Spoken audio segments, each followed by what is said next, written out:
Hello दोस्तों, राधे राधे, हर हर महादेव। मैं मीनाक्षी एक बार फिर से आपके सामने अपने अगले टॉपिक के साथ उपस्थित हुई हूँ। तो चलिए फटाफट से जान लेते हैं आज इस सेशन में हम किस बारे में बात करने वाले हैं। आज हम अर्ली चाइल्डहुड पीरियड में ही बच्चों के बारे में आगे जो स्पीच डेवलपमेंट और इम्प्रूवमेंट की बातें हम कर रहे थे पिछले कुछ वीडियोज़ में, उसी के आगे हम कुछ बातें और बढ़ाएंगे और जानकारी लेंगे स्पीच से ही रिलेटेड। तो आज इस सेशन में हम ये जानेंगे, जैसा कि अगर पिछले वीडियो को हम ध्यान में देखें तो वहाँ हमने कुछ इम्प्रूवमेंट जो बच्चों के अंदर अर्ली चाइल्डहुड पीरियड में स्पीच स्किल्स के में कैसे इम्प्रूवमेंट वो करते हैं वो सब हमने जानकारियाँ ली थी। और हमने ये भी बोला था कि कुछ ऐसे टास्क होते हैं जिसको कि जो इन्वॉल्व होते हैं जिससे कि स्पीच का इम्प्रूवमेंट बच्चों के अंदर इस पीरियड के दौरान हो सके। तो आज इस सेशन में हम उसी टास्क जो कि इन्वॉल्व होते हैं लर्निंग टू स्पीक के लिए अर्ली चाइल्डहुड पीरियड में, आज इस सेशन में हम उन्हीं टास्क के बारे में बात करेंगे। तो मैं आशा करती हूँ कि आप वीडियो में अंत तक ज़रूर बने रहेंगे जिससे आपको पूरी और बेहतर जानकारी प्राप्त हो। और अगर आप मेरे चैनल पे नए व्यूवर हैं या अभी तक आपने मेरे चैनल को और मेरे वीडियो को लाइक नहीं किया है, सब्सक्राइब नहीं किया है, तो प्लीज़ आप जल्दी से सब्सक्राइब करिए जिससे मेरा और आपका संपर्क यूं ही बना रहे और आपको ऐसी ही अनेकों जानकारियाँ प्राप्त होती रहें। तो चलिए इसी के साथ मैं सेशन को आगे बढ़ाती हूँ। तो अगर देखा जाए कि किस तरह के टास्क इन्वॉल्व होते हैं लर्निंग टू स्पीक में बच्चों के लिए, तो 3 तरह के टास्क मेनली बताए गए हैं जो हैं pronunciation of words, vocabulary building and forming sentences. ये 3 टास्क इतने इम्पॉर्टेंट होते हैं कि इस पे कमांड पाना और इस टास्क को लर्न करना, इस टास्क को सीखना is very important to progress in speech and speaking skills for the development and for the adjustment in every sphere of life for a children। तो चलिए एक एक करके हम इन सभी टास्क के बारे में थोड़ा थोड़ा जानकारी लेते हैं। जब हम पहली बात करते हैं प्रोनाउंसिएशन ऑफ वर्ड्स की, तो जैसा कि हम जानते हैं जब हम बोलना सीखते हैं तो किसी भी वर्ड्स को मीनिंगफुल बनाने के लिए उसका उच्चारण, जिसको कि हम प्रोनाउंसिएशन कहते हैं, ये बहुत ही इम्पॉर्टेंट रोल अपना अदा करता है। अगर हमारा प्रोनाउंसिएशन करेक्ट नहीं हुआ, सही नहीं हुआ, तो हम कोई भी वर्ड को मीनिंगफुल तरीके से किसी को कन्वे नहीं कर पाएंगे और कोई और हमारी वो चीज़ को कंप्रहेंड या अंडरस्टैंड नहीं कर पाएगा और उसका मीनिंग भी बदल जाएगा। तो प्रोनाउंसिएशन जो है बहुत इंपॉर्टेंट रोल प्ले करता है। तो अब देखते हैं कि जो अर्ली चाइल्डहुड पीरियड में बच्चे होते हैं उनका प्रोनाउंसिएशन ऑफ वर्ड्स किस प्रकार होता है। Certain sounds and sound combinations are specially difficult for a young child to learn to pronounce. जैसे कि कुछ ऐसे साउंड्स होते हैं या कॉम्बिनेशन ऑफ साउंड्स होता है जो कि यंग चिल्ड्रन के लिए थोड़ा डिफिकल्ट साबित हो सकता है कि वो उसको किस तरीके से लर्न करें प्रोनाउंस करने के लिए, क्योंकि बच्चे ग्रोन अप तो होते हैं बट अभी भी इतना ज़्यादा ग्रोन अप नहीं होते हैं, क्योंकि ये स्टेज जो है 2 ईयर से लेके 6 ईयर्स तक की होती है। तो कुछ अभी भी ऐसे वर्ड्स होते हैं जिसको ये बच्चे जो हैं प्रोनाउंस करने में और उसके साउंड को समझने में और उस तरीके से बोलने में, उच्चारण करने में थोड़ी डिफिकल्टी फील करते हैं। जैसे कि अगर हम कुछ कंसोनेंट्स की बात करें, उसमें Z, W, D, S and G का जो प्रोनाउंसिएशन होता है, जब हम कोई वर्ड इन कंसोनेंट से अगर बने हुए होते हैं तो उसका उच्चारण करने में कहीं ना कहीं अभी यंग चिल्ड्रन को थोड़ी सी कठिनाई का सामना करना पड़ता है। और कुछ कंसोनेंट्स के कॉम्बिनेशंस होते हैं, अगर उससे बने हुए कोई वर्ड्स होते हैं तो वहाँ भी उनको थोड़ी डिफिकल्टी होती है। जैसे कि ST, स्ट प्रोनाउंस, उससे रिलेटेड थोड़ी सी प्रॉब्लम होती है। अगर हम STR कॉम्बिनेशन को देखें तो स्ट्र, जैसे फॉर एग्जांपल मान लीजिए कि स्ट्राइड है तो स्ट्र साउंड और स्ट्र प्रोनाउंस करने में उनको थोड़ी सी डिफिकल्टी होती है। DR यानी ड्र, जैसे ड्रम, तो ड्र साउंड को समझने में और उस तरह से प्रोनाउंस करने में उनको थोड़ी डिफिकल्टी होती है। एंड उसी के तरह फ्ल, जैसे बात अगर हम करें फ्लूइड, तो उसमें FL का जो कॉन्सोनेंट्स का कॉम्बिनेशन है, तो इस तरह से बच्चों को कुछ ऐसे कॉन्सोनेंट और कॉन्सोनेंट कॉम्बिनेशन जो होते हैं उससे स्टार्ट होने वाले वर्ड्स में थोड़ी सी कठिनाई का सामना करना पड़ता है, बट अगर वो इन प्रैक्टिस रहें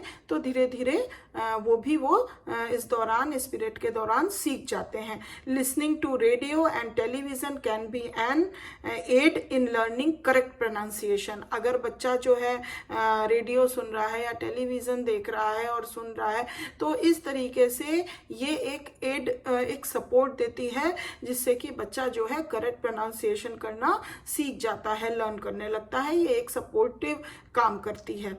तो अगर इस पे ध्यान दिया जाए तो बच्चा धीरे धीरे करेक्ट प्रोनाउंसिएशन ऑफ वर्ड्स करना सीख जाता है और उसकी जो भी कंफ्यूजन्स होती हैं या जो भी डिफिकल्टी होती है धीरे धीरे डिमिनिश हो जाती है। तो यहाँ पे हमें ध्यान देने की काफ़ी ज़रूरत है। नेक्स्ट अगर हम बात करें वोकैबुलरी बिल्डिंग, तो किसी भी अगर हम स्पीकिंग स्किल डेवलप कर रहे हैं या इम्प्रूव कर रहे हैं तो हमें अच्छी नॉलेज होनी चाहिए वोकैबुलरी की, क्योंकि अगर हमें किसी से कोई भी बात कन्वे करनी है, बतानी है, बोलनी है, पूछनी है, तो अगर हमें जो वोकैबुलरी की अगर ज्ञान नहीं होगा, अगर हमारे पास वो बंडल ऑफ वर्ड्स नहीं होंगे जो हम वहाँ पे करेक्ट वर्ड्स का, करेक्ट वोकैबुलरी का इस्तेमाल करके वो हम पूछ सकें या बता सकें, तो फिर वहाँ पे जो होता है काफ़ी डिफ़िकल्टी फेस करनी पड़ती है और सामने वाला अच्छे से हमारी कही हुई बात को कंप्रहेंड नहीं कर पाता है। इसलिए vocabulary building is the very major task in learning to speak. तो इसमें जैसे हम देखते हैं young children's vocabularies increase rapidly as they learn new words and new meanings for old words. तो अगर हम देखें तो इस दौरान बच्चे के अंदर ये जो वोकैबुलरी बिल्डिंग है बहुत तेजी से रैपिडली इंक्रीज करती है और बच्चे जो है बहुत सारे न्यू वर्ड्स भी सीखते हैं, न्यू मीनिंग्स सीखते हैं। कोई भी ओल्ड वर्ड्स भी अगर उनके पास है तो उसके नए मीनिंग्स, उससे नए वर्ड्स क्या डेवलप हो रहे हैं या क्या निकल के आते हैं, वो चीज़ को लर्न करना ये काफ़ी रैपिडली होता है इस पीरियड के दौरान।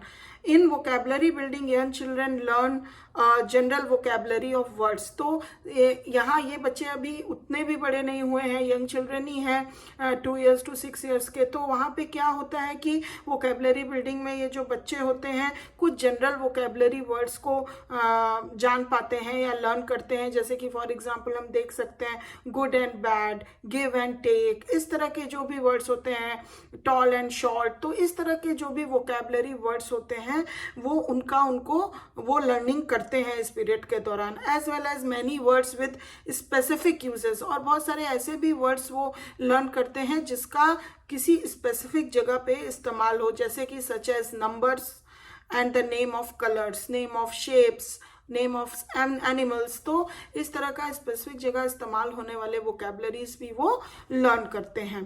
तो इसको इस दौरान ये टास्क बहुत अपने आप में इम्पोर्टेंस रखता है, जहाँ पे वोकैबुलरी बिल्डिंग का होना, लर्न करना बच्चे के आगे स्पीकिंग स्किल्स को डेवलप और इम्प्रूव होने में और एडजस्ट करने में, कम्युनिकेट करने के लिए is very very important task.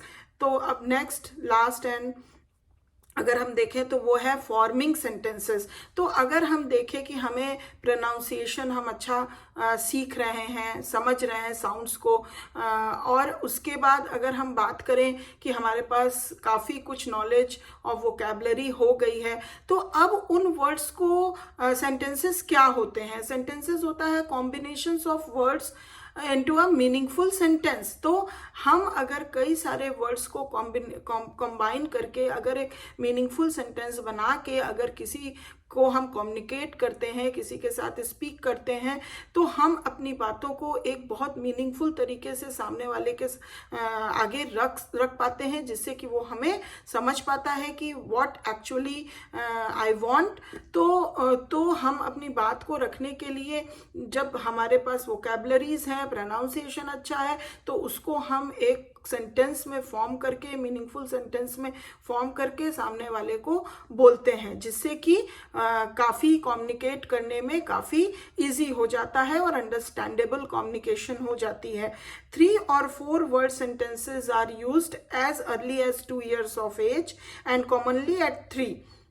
Many of these sentences are incomplete. तो अगर हम देखें कि 3 से 4 वर्ड्स के जो सेंटेंसेस, एक सेंटेंस जिसमें 3 या 4 वर्ड्स का इस्तेमाल किया गया हो, तो इस तरह के जो होते हैं वो जब बच्चा बेबीहुड पीरियड में 2 इयर्स तक के समय में जब रहता है, या हम ये कह सकते हैं कि थोड़ा सा और 1 साल हम आगे मान लें, 3 साल, मतलब 2 से 3 साल तक का जब बच्चा रहता है, तो ये चीज़ें उसके इस तरह के सेंटेंसेस वो फॉर्म करने लग जाता है। और लेकिन कुछ ऐसे सेंटेंस होते हैं जो अभी भी इनकम्प्लीट रहते हैं, consisting mainly of nouns and lacking verbs. तो कुछ ऐसे सेंटेंस भी होते हैं जिसमें इनकम्प्लीट नाउन होता है और वर्ब्स कहीं भी नहीं रहते हैं, वर्ब्स का इस्तेमाल नहीं बच्चे कर पाते, उनको नहीं पता होता है वर्ब्स कैसे इस्तेमाल करना है, प्रपोजिशंस कहाँ लगाने हैं, या इवन कंजंक्शंस। तो इस तरह के जो पार्ट ऑफ स्पीच होते हैं